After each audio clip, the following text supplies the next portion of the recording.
গর্গ চট্টোপাধ্যায় গ্রেফতার।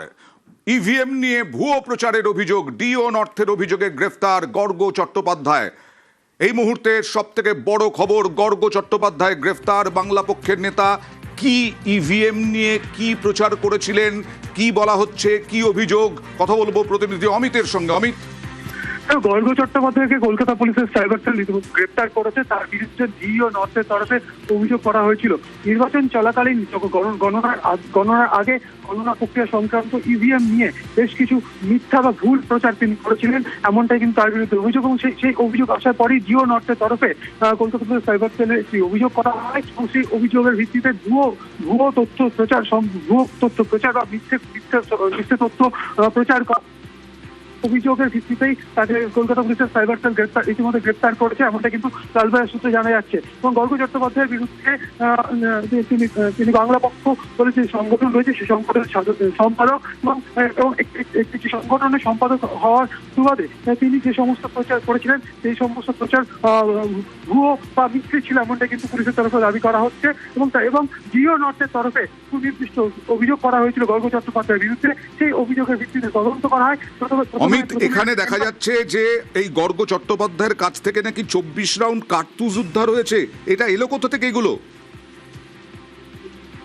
দেখো, কলকাতা পুলিশের সাইবার সেলের তরফ থেকে গ্রেফতার করা হয়েছে তাকে। এবং নির্বাচন সংক্রান্ত বিষয়ে মিথ্যে প্রচার সমস্ত অভিযোগ ছিল এবং সেই কারণে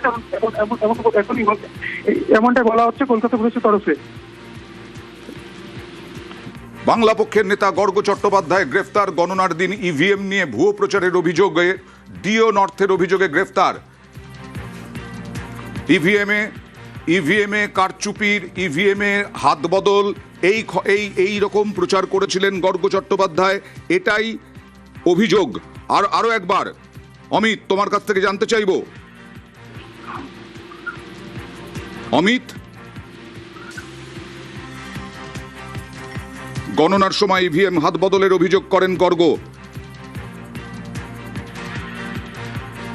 কিছুক্ষণ আগে আপনাদের বললাম গ্রেফতারের সময় তার কাছ থেকে 24 রাউন্ড কার্তুজ উদ্ধার করেছে পুলিশ। আজ সকালে দেশপ্রিয় পার্ক থেকে গ্রেফতার করা হয় গর্গ চট্টোপাধ্যায়কে। আর গণনার দিন ইভিএম হাত বদলের অভিযোগ করেন গর্গ। সেদিনই মিথ্যে তথ্য ছড়ানোর অভিযোগে এফআইআর দায়ের করা হয় তার বিরুদ্ধে।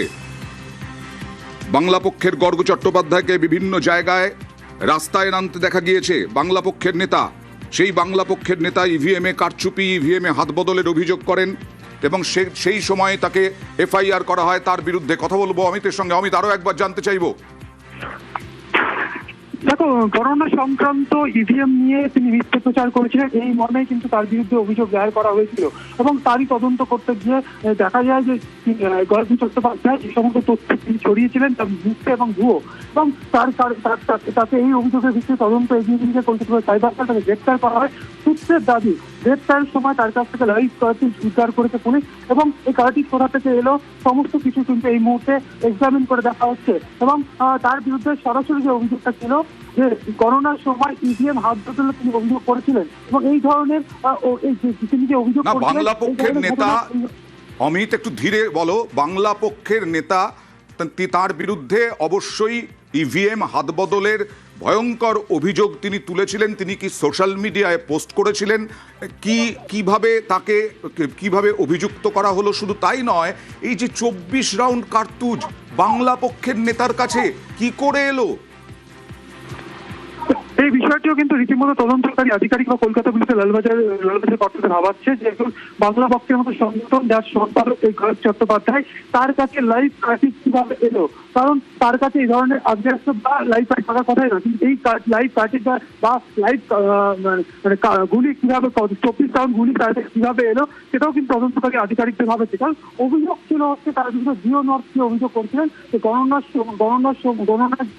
গণনাকে কেন্দ্র করে তিনি ইভিএম হাত বদলে তিনি অভিযোগ এনেছিলেন এবং যে অভিযোগে কোনো সত্যতা নেই তারই কিন্তু তদন্ত করতে গিয়ে তখন সে অভিযোগে কোনো সত্যতা পাওয়া যায়নি। ডিও নর্থের অভিযোগে তাকে গ্রেপ্তার করা হয়। আজকে দেশপ্রিয় হয়েছে এবং যখন গ্রেপ্তার করা হয় তার কাছ থেকে লাইভ কার্টিজ পাওয়া যায়। দেশপ্রিয় পার্ক থেকে গ্রেফতার করা হয়েছে। দেশপ্রিয় পার্কে কি তার বাড়ি? অমিত, এবং দেশপ্রিয় পার্ক এলাকা, দেশপ্রিয় পার্কের কাছে থেকে তাকে গ্রেপ্তার করা হয়েছে এমনটা কিন্তু পুলিশের তরফে জানানো হচ্ছে। তবে বারবার যে বিষয়টি ভাবার যে গ্রেপ্তারের সময় 24 রাউন্ড কার্তুজ তার কাছ থেকে কিভাবে এলো বা তার কাছে কিভাবে কার্তুজ এলো, এই বিষয়টা কিন্তু ভাবাছিলাম। তিনি বাংলা পক্ষ বলে যে সংগঠন তার সম্পাদক, এবং তার কাছে এই ধরনের কার্তুজ বা লাইভ কার্তুজ গুলি বা 24 রাউন্ড গুলি থাকার কথাই নয়। কিন্তু কিভাবে বেশ, এই গুলি পেলেন, ওকে, এই বিষয়টা ধন্যবাদ।